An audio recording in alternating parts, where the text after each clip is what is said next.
Bismillah, alhamdulillah, wa la ilaha illallah, wallahu akbar. Dear brothers and sisters, continuing our journey with the Quran and with chapter number 35. Dear brothers and sisters, a very important concept we need to understand is guidance, getting close to Allah subhanahu wa ta'ala, fulfilling His commandments. It's like a train. That train has stops at certain stations. It's up to you if you will be able to ride that train or you will let it go. Allah subhanahu wa ta'ala does this through different times of the year. In Ramadan, شهر رمضان الذي أنزل فيه القرآن. Indeed, in that Ramadan, in that month, the Quran has been revealed. هدى للناس. Indeed, this month is guidance. So if you don't ride that train in this time, although there's different times, you will miss that train. The reason is, or the main purpose for these stops in our lives is to have a permanent, you want to ride that train for the rest of your life until you meet Allah subhanahu wa ta'ala. You want to be guided the rest of your life. It's not just Ramadan come and Ramadan leaves and after Ramadan everything goes back. Nothing changed. I didn't change my life. I didn't change my life around prayers. I didn't change my priorities around belief, around how I will make Allah subhanahu wa ta'ala happy, how I'll become obedient, more obedient to Allah subhanahu wa ta'ala. Brothers and sisters, Allah subhanahu wa ta'ala indeed in verse number 7, after He talked about the devil, how the devil can lead people to, number one, not riding the train of guidance. The train of guidance is passing. The devil is going to give you all excuses. These religious people are too extreme. These religious people, they don't take into account the mercy of Allah subhanahu wa ta'ala. Those religious people are misunderstand the Islam and misunderstand the religion and make it so difficult. You need to do whatever you want. Allah is merciful. You pray whenever you want. Allah is merciful. This is one of the things that shaitan does. Stop you. Number two, shaitan, most of the time what it does is waste your time, make you delay, make you do tawbah or make you change your ways when it's already too late. You see, the Pharaoh, after all that going back and forth with Musa alayhi salam, what happened? At the end, when he was going to die, آمنت برب موسى. He didn't even say amantu billah. He didn't even say I believe in Allah. He said I believe in this God they worship. What happened is the devil keep making people going to waste their time. Instead the person will become prompt. Instead of the person take decisions, be decisive, take control. Actually the devil is in control. You see, this is what happened. A student have the whole semester to study. Every day he wastes his time. He wastes his time doing different things. Today, I'm watching this movie. Next day, I'm going to the gym. Third day, I'm in love with this lady, a girl. The fourth day, every day there is something.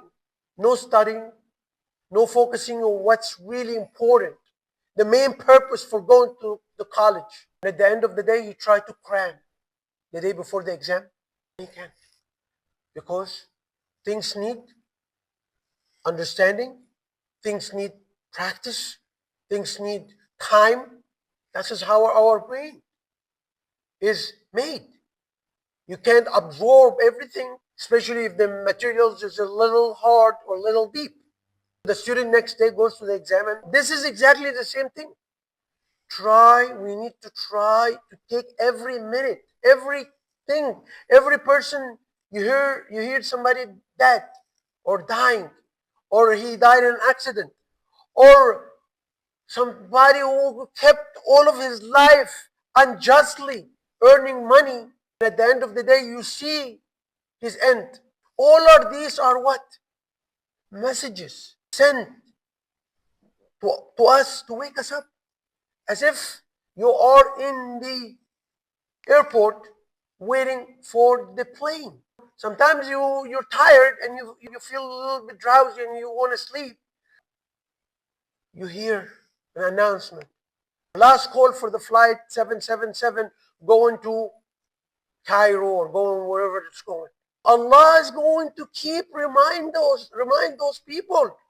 Remind us. Sometimes when you're not listening, when it's so many reminders, it is what? It is over. We need to take these moments when we hear something, try to implement it, practice it, change these cultural hypocrites. There's a lot of hypocrisy in our culture. We need to take it out. We need to look and be honest and sincere with ourselves first. One of the most important thing when you come and think about the Quran, you see that 2/3 of the Quran has been revealed in Mecca. 2/3 of the Quran. That's why you see the message is the same. Actions, belief, doing some rituals or believing on Allah, being honest, being sincere, being patient. The same message. And then their judgment, certainty about their judgment, only care about Allah subhanahu wa ta'ala, sacrificing everything for the sake of Allah. Same message. Remember, 2/3 of this book, which is almost 600 plus pages. The people, if you read it and say, how come the people in Mecca, the Prophet alayhi salatu wasalam, he was basically conveying the message of the Quran. Remember, when we listen to the Quran, we're not even I know Arabic, I'm not even like understanding the Arabic the way those Arabs understood it. Because the Quran was basically revealed at the same exact language. Those people, even the descriptions and analogies in the Quran are made to basically, those people will understand it 100%. How you think about it and you say, how come these people didn't believe? Almost 400 pages plus, 400 pages plus, revealed over 13 years to the Prophet, and the Prophet is conveying them. They didn't even believe. How many people believed after the Prophet, with the Prophet Muhammad? Maybe what, 80, 100, 120, around that, not that much. That's why you see after when the first battle, the Battle of Badr, how many Sahabi were there? 313. There were many Muslims. You keep thinking, how come 400 pages of this book, which was understood 100% by these Arabs, they didn't believe in it. They didn't believe in Muhammad alayhi salatu wasalam, who they know that he was not crazy. They know that he was sincere and honest, the most sincere person. They know that he's a wise guy. They know who he is, his lineage, his family. Still, they know that he's not a poet. Still, they didn't believe in Muhammad alayhi salatu wasalam. Why? Because other things took priority. Status between the tribes. People now, you see a president or a minister or whoever, or a king, he doesn't want to go back and become a real true Muslim. Why? Because of arrogance, ego. Because I am better like that. My position, my status. How come I will order people to pray 5 times a day? How come I will stop business for prayers? How come? He won't practice. How come I will stop nudity? How come I will stop movies which has inappropriate things? How come I will stop bribes? How come I will stop all these illegitimate things going on? The thing is, he's looking for status, money, ego, lead him astray, lead him away from the truth. Same thing with each one of us. Sometimes I will lose my job if I pray on my job. I will lose my job if I said something which is sincere, or something which is just, or something which is right, which is the truth. I will. Don't deal with Allah subhanahu wa ta'ala like this.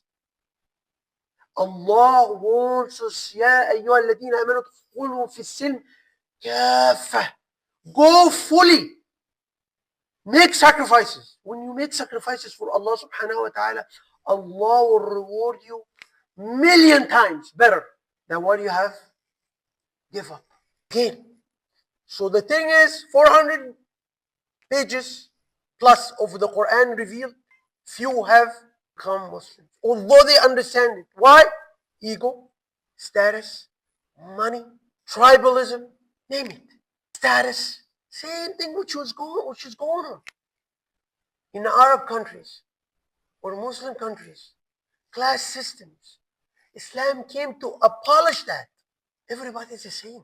That's why the Muslims, the way they pray. The main thing is, Allah will keep reminding us. Take that reminder and act upon it. The most practical and the most important thing, the easiest thing is to go where Allah wants you to see you. Allah wants you to see you in the masjid of Allah subhanahu wa ta'ala. In the prayer room, in the prayer hall. Make it 2 prayers. Morning prayer, Fajr prayer, and Isha prayer, night prayer in the masjid. Show Allah that you want Him, that you don't care how much they're gonna give you. You don't care about money, you only care about Him. That's why when Allah subhanahu wa ta'ala will take you, clear the way for you, will make it possible for you to gain more and more guidance, will increase them in guidance. That's what Allah subhanahu wa ta'ala says. أقول قولي هذا وأستغفر الله لي ولكم ولسائر المسلمين فاستغفروه إنه هو الغفور الرحيم.